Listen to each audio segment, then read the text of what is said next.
What makes a good photograph? That's the question, isn't it? It has been asked since the very beginning of photography and probably never really answered. Or maybe it has been answered millions of times, because I think the truth is there are millions of answers. Ask 10 people, you will get 10 definitions. Ask your friend, your mother, me, Ansel Adams, Joe Meyerowitz. We would all have different takes. So, I can only offer mine. To me, a good photograph is simple to define, but not always easy to create. It's one that moves me. That's it. If a photograph triggers an emotion, any emotion, then it already qualifies as good.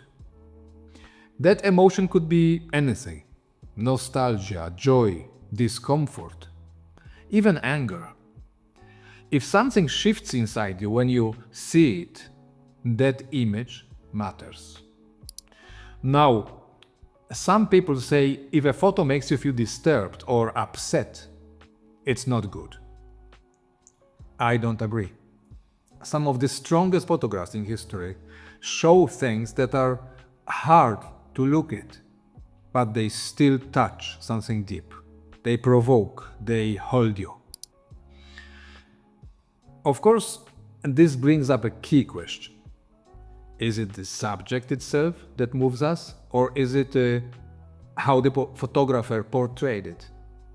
Because a difficult or powerful subject isn't enough on its own. A good photographer amplifies it through timing, light, composition, emotion. They don't just show it, they shape the experience of seeing it. In the end, it's a collaboration between the subject and the photographer. And when that partnership works, the photo becomes unforgettable. But even then, there is another layer. You. You bring your own story, your mood, your memories, your experiences. What hits me deeply might barely register for you. And that's okay. So, is there any way to define a great photograph objectively? We talk about light, composition, color theory, but even those have exceptions. Rules are broken all the time, and often that's where magic happens. When I look at the most iconic photographers in history, the ones whose work reached the widest audience, I think they just happened to hit a universal nerve. They found that mysterious middle ground between what they saw and what we all feel. They tapped into emotions that don't care where you live or what language you speak. Sadness, joy, fear, awe, those are shared. And their photographs, they met us right at the crossroads, with the right light, the right frame, the right truth. So maybe that's my answer.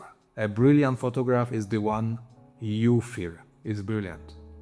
Even the greatest works, the ones in every museum or history book, might not move you. And that's fine, that's honest.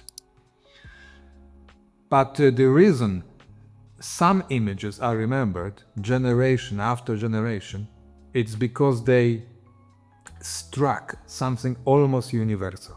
Not by force, but by resonance. Leave a comment below, I would love to hear it. Let's keep this conversation going. I will see you next time.